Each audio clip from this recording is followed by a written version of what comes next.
सबसे बड़े और मित्रों, ये पहला मौका है कि मैं अदब घर में मौजूद हूँ और इसके लिए मैं महमूद साहब को, गाजी साहब को आभार व्यक्त करता हूँ कि मुझे यहाँ आने का, यूँ पड़ोस में ही घर रहे, कभी दरियाबाद रहे, कभी अहियापुर रहे, मीरापुर में थे। एक बड़ा अच्छा सा, जब बोलने से पहले इन्होंने एक चुनौती दिया कि एक ही पक्ष पर बातचीत नहीं हो, कई पक्ष पर हो। तो हम सब इलाहाबादी हैं और छोड़ते किसी को भी नहीं।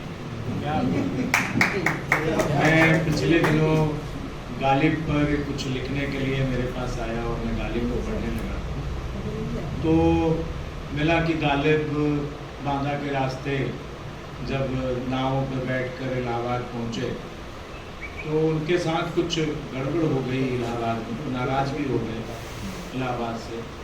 और जाते हुए उन्होंने कहा कि अगर जहन्नुम का रास्ता भी इधर से जाता हो तो मेरा लोगों ने अपने अपने तरीके से उसके कयास लगाए, कुछ ढूंढा। किसी ने कहा उन्हें पंडों ने ठग लिया, किसी ने कहा कि उनका कोई खच्चर या गधा जो लेकर आए थे दो, उसमें से कोई एक लेकर भाग गया, किसी ने कुछ कहा। मुझे लगता है कि वो कोतवाली के आसपास रुके थे और उनको शायरों ने घेर लिया। और इलाहाबादी जो लिखाड़ होते हैं, शायर होते हैं, कवि होते हैं, वो किसी को छोड़ते छाड़ते नहीं, छेड़ते हैं। और गालिब को छेड़ दिया गया होगा और इसीलिए गालिब थोड़ा नाराज हो गया। और नाराजगी एक शायर साहब ही थे जिनसे टकराव हो गया था। देखिए ये है कि कई लोगों ने लिखा है अपने अपने तरीके से। कालिया जी ने अपने तरीके से लिखा, फातमी साहब ने अपने तरीके से लिखा कि गालिब क्यों नाराज हो गए। वो बनारस पहुंचे तो बनारस के लोगों ने अच्छा स्वागत कर दिया। स्वागत यहाँ भी हुआ था, लेकिन वहाँ हुआ तो चिरागे दायर लिख डाला और कहा कि ये जन्नत है। खैर, तो हम इलाहाबादी लोग इस तरीके के हैं। यहाँ वो जो प्रीत धारा लेकर आए हैं ना, तो यहाँ बहुत आराम से, बहुत सहज भाव से हम लोग प्रीति करते हैं। हमें भक्त में भी इतना प्यार होता है कि आप कह नहीं सकते। किसी का हमने भक्त थोड़ी ना हो, ये गजब का हमारे पास जो हमें पुस्तों से मिला हुआ है। हमारी पुस्तें तो लाहौर से आई थी और अहियापुर में बस गई थी पक्की संगत के वहाँ, लेकिन हमें जो मिला वो यही मिला कि ये बेहतरीन। कोई भी शायर है या कोई भी कवि है या कोई भी रचनाकार है, उसके पास अपनी जूझन है, अपनी टूटन है और अपना एक जीवन का अपना एक, कहा जाए तो एक कहानी है, कथा है, कथन है, जिसमें वो अपने आप को ढूंढता है, अपने आप को पाता है, बार बार फिर लौटना। कहते हैं ना कि फिर लौट जाना अपने उस पर। इसमें वो अपना स्वप्न लोक भी रच देता है, यथार्थों से जूझते हुए भी अपनी आकांक्षाओं को समेटता है। और दरअसल जब लिखने बैठता है तो वो सब कुछ समेट कर ही वहां पर आ जाता है। हमें ये समझना होगा किसी भी रचनाकार का। और जब मैं इस किताब को पढ़ रहा था तो मुझे, जब कभी भी कोई किताब पढ़ने को मिलती है तो मैं ये समझता हूँ, अभी जो प्रभाशंकर कह रहे थे कि किस तरीके से आदमी का सारा कुछ जो उसने भोग लिया, जो उसने समेट लिया। हम जब आपको बताएं कि जब हमने कहानी, पहली कहानी लिखी थी तो मैं दरियाबाद में रहता था और पत्रकार था, और एक मीरापुर में एक कोचिंग थी, मैं जूलॉजी से एमएससी हूँ, तो मुझे लगता था कि मुझे पढ़ाना भी चाहिए। तो मैं रात में अखबार दफ्तर से लौट कर पढ़ाने भी आता था मीरापुर में। तो दरियाबाद से मीरापुर में कब्रिस्तान पार करता था, और जब रात में पार करते, मेरे एक मित्र थे, फिजिक्स पढ़ाते थे, शकील मियां, वो कहते थे कोई दिन कोई रूह तुम्हारे ऊपर चढ़ेगी, तुम्हारे गला कोई ना कोई कब्र अगर तुम्हारे साइकिल के नीचे आ गई तो बेटा फंसोगे किसी में। लेकिन कब्रिस्तान के बीच में से रास्ता निकाल कर जाना। और एक दिन वास्तव में रात के 7:30-8 बज रहे थे, अंधेरा था और मैं जा रहा था, पीछे से आवाज आई, क्या मियां आज देर हो गई? अब आप सोचिए कि साइकिल चालक जो है वो रुक गया, अभी आवाज किसने दी? पीछे मुड़कर देखा तो वहीं पर एक कब्र के पास भीख मांगा करते थे गुद्दन मियां, और उनके साथ बैठना, उनके साथ बात करना का जो सिलसिला शुरू हुआ वो गुद्दन मियां कहानी बनी, और उससे छपी उनका दर्द और अपनी जो एहसास तो ये एक रचनाकार का ये काम होता है कि वो अपने समय को दर्ज करता चले। तिवारी जी अपने गीतों में बहुत ही सहजता से चीजों को लिखते हैं। बड़े अच्छे आदमी हैं, आवाज में अच्छे आदमी होते ही हैं, इसमें कोई शक नहीं है। लेकिन वो भी एक और अध्यापक है। दरअसल जब अध्यापक कोई चीज रचना कर रहा होता है तो वह पूरे विश्व को ही अपना स्टूडेंट मान लेता है। वो मानकर चलता है कि हमारे सारे लोग स्टूडेंट्स हैं और हमें कुछ ना कुछ ऐसा कहना है जो उनके समझ में आ जाए, कुछ ऐसी बात कह दें जो लग जाए। मास्टर होना भी अपने आप में बड़ा काम है, और मास्टर हो जाए तो वो मास्टरी दिखाने से चूकता है। इसीलिए एक बड़ी चार लाइनें आप देखें कि वो किस तरीके से मास्टरी दिखाने की कोशिश कर रहे हैं और लोगों को बता भी रहे हैं कि आखिर करना क्या चाहिए जिंदगी में। खींच लूं पीर सब प्राणियों की, तुम सिखा दो मुझे वह कला, सींच दूं नीर से इस धरा को, उग सके बीज जो उर्पला। खींच लूं सब प्राणियों की जो पीर खींचने की ताकत है, ये आपको कहीं मिलेगी नहीं, सिर्फ इलाहाबाद में मिलेगी। मैं इलाहाबाद को बहुत जिंदा रखना चाहता हूँ, इसलिए इलाहाबादी ये एहसास है हमें अपनी पुश्तों से, अपनी पीढ़ियों से, अपने संस्कारों से, अपने सरोकारों से ये चीज मिलती है कि हम ये कला सीखें कि कैसे हम अपने दूसरों की पीर को खींच ले सकते हैं। मैं आपको बताता हूँ, एक हमारे मोहल्ले में एक सज्जन हुआ करते थे, वो अमेरिका में थे और उनकी माता जी का देहांत हो गया, वो आ नहीं पाए। मोहल्ले वालों ने, वो अकेली थी बुढ़ी औरत, उन्होंने उनकी माता जी का संस्कार कर दिया। तब से लेकर आज तक वो आदमी कहीं कोई मर जाता है, वो वहां पहुंच जाते हैं, उनको पता भर लग जाए, वो उसको सजवाएंगे, टिड्डी बनवाएंगे, उसको पूरी अर्थी उसकी सजवा देंगे, और जब वो उठेंगे तो पीछे से प्रणाम करके चुपचाप चले जाएंगे। वो इस तरीके का भाव कि हम अपनी माँ के लिए नहीं कर पाए तो हम दूसरों के लिए तो करें कम से कम। और आज तलक कर ये कहीं मिलेगा क्या है? ये ऐसे उदाहरण है। ऐसी तरीके से एक कविता इनकी जो मैंने कई कविताओं पर निशान लगा कर रखा है।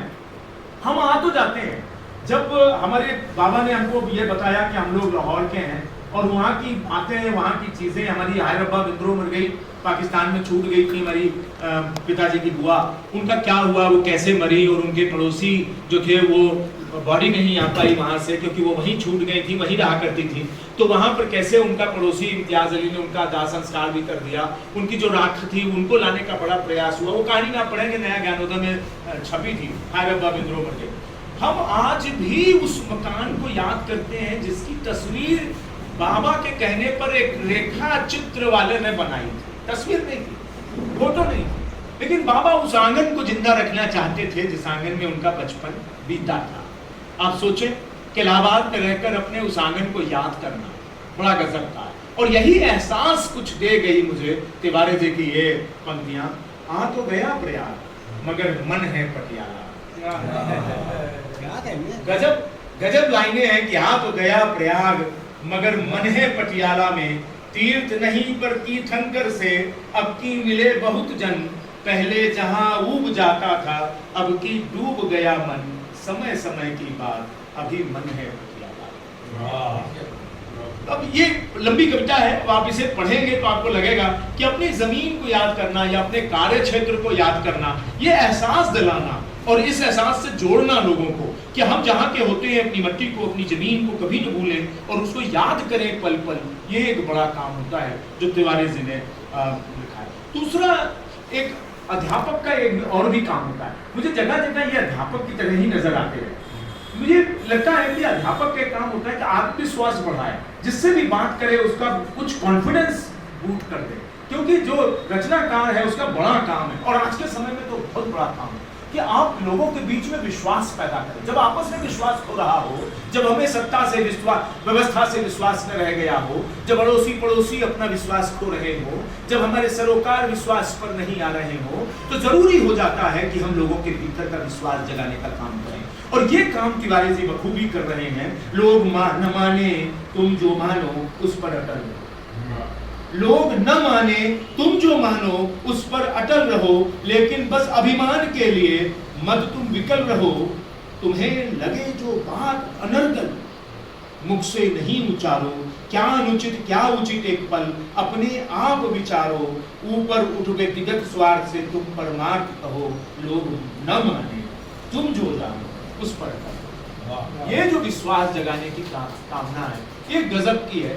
मैं तिवारी जी को बार बार ये कह रहा हूँ कि उन्होंने लेकिन आज बहुत जरूरी है कि हम जब कविता के संस्कारों से जोड़ते हैं, आज एक नई हिंदी चली है जिसमें हम बहुत सारे अंग्रेजी के शब्दों का इस्तेमाल करते हैं। हमारे उर्दू के शब्द बहुत अच्छे हैं, हमारे हिंदी के शब्द बहुत अच्छे हैं, हमारे पास अंग्रेजी के भी जो शब्द हमारे काम के हैं। जब अंग्रेजी की डिक्शनरी में हमारा रायता शब्द जा रहा है तो हम काहे नहीं अंग्रेजी का रायता अपने आप फैलाने में कामयाब हो पा रहे हैं। बहुत सारे ऐसे शब्द हैं जिनका इस्तेमाल हमें करना चाहिए और उन शब्दों का इस्तेमाल करके भी हम काम पा सकते हैं। लेकिन तिवारी जी जो हैं वो शुद्धतावादी भाषा को लेकर चल रहे हैं। और जब नई हिंदी के लोग ये कह रहे हैं कि अभी एक उपन्यास आया यार पापा, बड़ा फेमस हो रहा है और उसको लोग बड़ा पढ़ रहे हैं और कहा जा रहा है कि नई पीढ़ी बहुत पढ़ रही है। अब वो सोशल मीडिया में प्रचार है या फिर वास्तव में कुछ है या नहीं है, लेकिन अपनी भाषा को जोड़ रखना और नए नए शब्दों को देना ये तिवारी जी बहुत अच्छे से कर रहे हैं। तुमने सारे मिथक तोड़कर नव विचार पनपाया,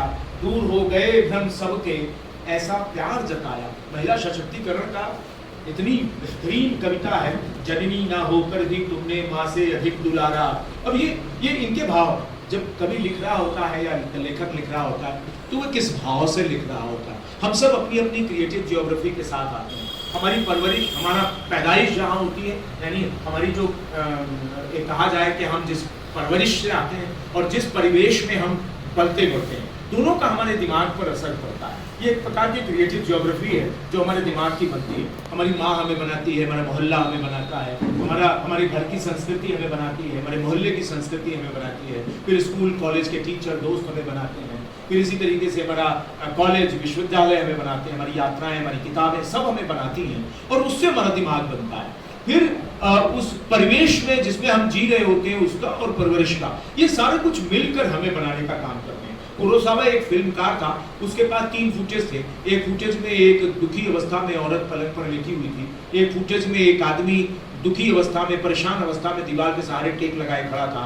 और एक तीसरा फुटेज था जिसमें एक बच्चा टूटे फूटे खिलौनों के साथ खेल रहा था। फिल्मकार कुरोसावा ने तीनों फुटेज को मिला दिया और लोगों के सामने रखा कि बताओ इसकी कहानी क्या है। लोगों ने कहानी कहना शुरू किया। किसी ने कहा मियाँ बीवी लड़ गए, किसी ने कहा बाप की नौकरी छूट गई, माँ परेशान है कि बच्चा कैसे पलेगा, किसी ने कहा माँ को कैंसर हो गया है और बाप परेशान है कि बच्चा कैसे पलेगा, किसी ने बच्चे को कुछ करवा दिया। हर के पास अपनी कहानी थी क्योंकि हर आदमी उस कहानी को अपने अपने तरीके से कह रहा था। ठीक बात है, रचनाकार अपनी सारी अस्मिताओं को, अपने सारे परिवेश को, अपनी सारे झंझावतों को, जूझन को, लगन को लेकर बहुत कुछ रच जाता है और हम अपने अपने तरीके से उसे समझने का प्रयास करते हैं। ये गलत नहीं है, ये रचनाकार की सफलता कि वह अपनी पंक्तियों में सबको संतुष्ट कर ले जाने की ताकत रखता है।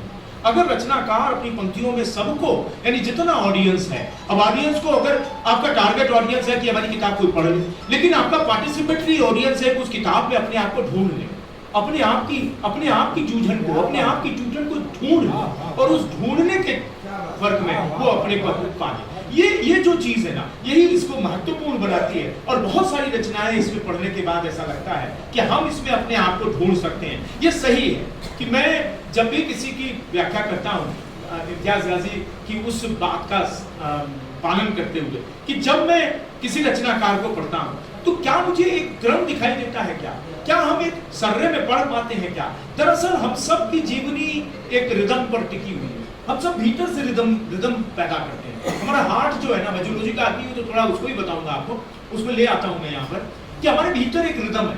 हमारे हार्ट में जब ब्लड भर जाता है ना तो उसमें से आवाज आती है love, LUV, love, LOV love नहीं है, लव, लबा लब भर जाना, लव। फिर जब हमारा ब्लड खाली होता है, हार्ट खाली हो जाता है ब्लड से, रक्त से, तो उसमें डंप की आवाज आती है। कभी आप घर में लगी हुई बेसिन में पानी भर दें और फिर उसे खाली करें तो अंत में डंप की आवाज आती है। वो जो डंप की आवाज है वो हमारे हार्ट में आती है और यही हमारा कार्डियोग्राम तय करता है। लब डप वॉइस, लब डप वॉइस, लब डप वॉइस। ये हमारी जो रिदम है ना, ये लब डप वॉइस हमारी रिदम से चलता है। इसीलिए अगर रिदम नहीं बना पा रहे हैं हम अपने जीवन में, अपनी रचनाओं में, तो बड़ा गड़बड़ कर रहे हैं, क्योंकि इसी रिदम से आदमी अपने आप को जोड़ता है। हमारा जीवन जहाँ लब डप वॉइस बंद हुआ, जीवन बंद हुआ, और जहाँ रचना का रिदम बंद हुआ, वहां पर रचना खत्म हो गई। और तिवारी जी को इसे देखना पड़ेगा कि बहुत सारी कविताएं तो अपने रिदम में हैं, लेकिन कुछ कविताएं रिदम से बाहर हो गई। और मुझे लगा कि इस कविता में अगर थोड़ी सी और रिदमिक वे में ले आए होते हैं, जब आप गीत लिख रहे हैं तो वो गेय भी होने चाहिए, वो गाने लायक होने चाहिए, उनमें रिदम होना चाहिए। यूं थोड़ी ना, अब एक कवि हुए बड़ी बड़ी लाइनें लिखा करते थे कुंवर बेचैन साहब, ए हवा तू वहीं पे चल जा मेरी प्रिया, गा रही हो एक नई ताजा गजल, ए प्रिया तू वहीं पे चल। अब ये जो रिदमिक है ना, आपके जेहन में कबीर ने, जायसी ने, तुलसी ने ये क्या किया, रिदम को ढूंढ लाया और उस रिदम को हमारे भीतर समाहित कर दिया। वो रगों में बह गई कविता, और जब हमारे रग रग में कविता बह जाती है ना, हम उसकी पहचान बना लेते हैं। और यही चीज हर रचनाकार को ध्यान देना चाहिए, देता है रचनाकार। हर रचनाकार के लिए उसकी रचना उसके पुत्र पुत्री के समान होती है, उसे बहुत प्यार होता है। अपनी रचना को तो हम अपने आप में पीठ ठोकर कह लेते हैं, वाह क्या रचा है यार, खुद ही खुद की पीठ रच देते हैं। जब अपने आप को पढ़ता है रचनाकार तो उसी में मस्त हो जाता है, आंख मूंद कर पढ़ता है। मैं किसी रचनाकार के सुख को छीनना नहीं चाहता, लेकिन फिर भी अगर यहाँ खड़ा हुआ हो तो तिवारी जी से जरूर कहूंगा कि इसमें बहुत सारी ऐसी रचनाएं हैं जो रिदम मांगती हैं, और उन रिदम को दें। बहुत सारी रचनाएं हैं जो बड़ी रिदमिक वे में चल रही हैं, उनके साथ हम ये नहीं कह रहे हैं वो छंद, और जो आप लोग उसको बात करते हैं कि छंद अनुशासन के अनुसार है या नहीं है, छंद से परे है या नहीं है,